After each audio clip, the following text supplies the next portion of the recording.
I just came across an article by Cinema 5D where they listed their favorite mirrorless cameras for video shooting and filmmaking in 2019.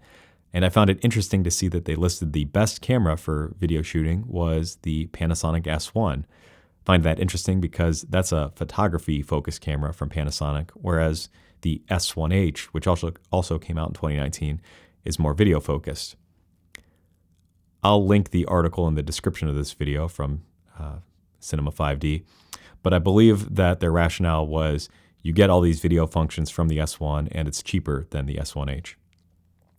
But after seeing that article, I recalled that I went to a Panasonic held event where they let me play around with the S1, and I brought my GH5 along so I could do a side-by-side comparison.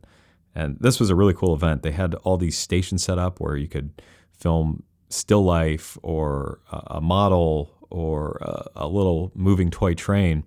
So you could try out all these different scenarios and borrow their camera that they had and shoot as much photo and video as you wanted, because you could bring your own SD card and take the SD card with you afterward. So it was really cool, and I'm going to share some of the video that I shot from it. So here, this is just the S1. I wanted to test out the capabilities, and they had some really harsh light set up here in this example, in this station. But the S1 held up really well.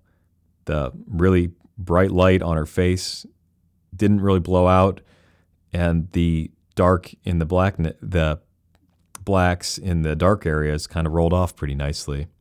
So all in all, I just thought it was a really nice image. So next we're going to go here to a side-by-side comparison. This still life here, and I think both cameras looked amazing. I couldn't tell the difference. I stuck my hand in there just to show that it wasn't a photo that I took, just some video. But I loved both of them. Again, they both look good here on this angle of the test. The red was a little bit more vibrant though in the S1. But here on this angle, I could tell the difference. The GH5 was just not as good with dynamic range as the S1. The whites are blown out and the blacks don't fall off as nicely as with the S1. Also, the S1 was much better at autofocus. It was continually in focus on that test, whereas the GH5 was continually struggling. Now here we have our model. I think both cameras looked good. However, I can tell a big difference with colors. The S1 is noticeably warmer. However, her sweater, for example, was not that warm in real life. It wasn't as orangey as it looks there. So I believe that the S1 is kind of doing what Canon kind of does with their cameras, and they warm up the color science. But again, both look good. I kind of like being able to shoot the real colors that I see and having latitude to push the colors around, and I had that with the GH5 and Vlog. I didn't have that with the S1 at this event. They didn't have Vlog on it. But again, I think really enjoyed both the images. I love the fact that you can shoot full frame though with this, the full frame sensor. I often run into problems with the GH5 and having a crop sensor and just being able to get as wide a shot as I want. Now here I am goofing around for the camera. I noticed that I looked a little bit pinker in the S1. Again, I chalk that up to the color science, kind of pushing things maybe a little more red. But yeah, I love the full frame. I love the dynamic range and the low light capability of the S1. But I really like the Vedra lenses, which I can use for the GH5. And I suppose if I did want wider angle, I could use a focal reducer or speed booster. But I don't know. I don't like putting glass between my sensor and my lens if I don't have to.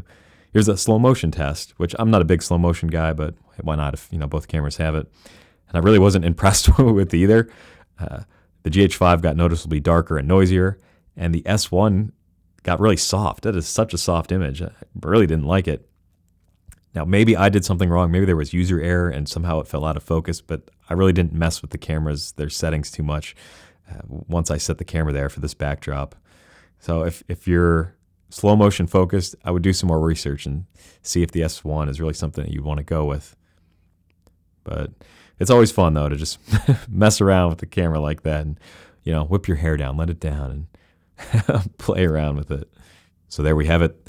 Those are my tests for the Panasonic S1 and the GH5. And all in all, I like both cameras. It really just depends on what you value in a camera for what is right for you and your choice.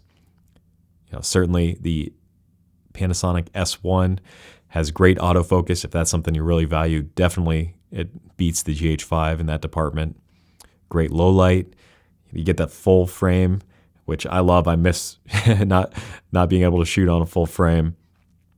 With the crop factor, it's got that challenges when you're shooting with micro four thirds.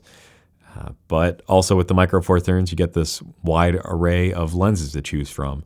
And that's one thing that really scares me about the S1 if I were to move platforms, is you have a limited number of lenses to choose from. But again, it's really up to you.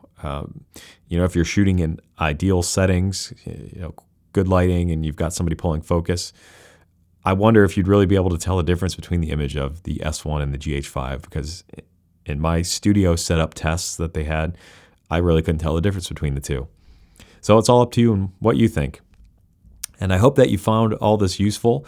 If you did, I would love it if you could subscribe to this channel, maybe leave a comment about what you think about the video, and I'd love to get more interaction with you guys. So thanks for watching, and I'll see you next time.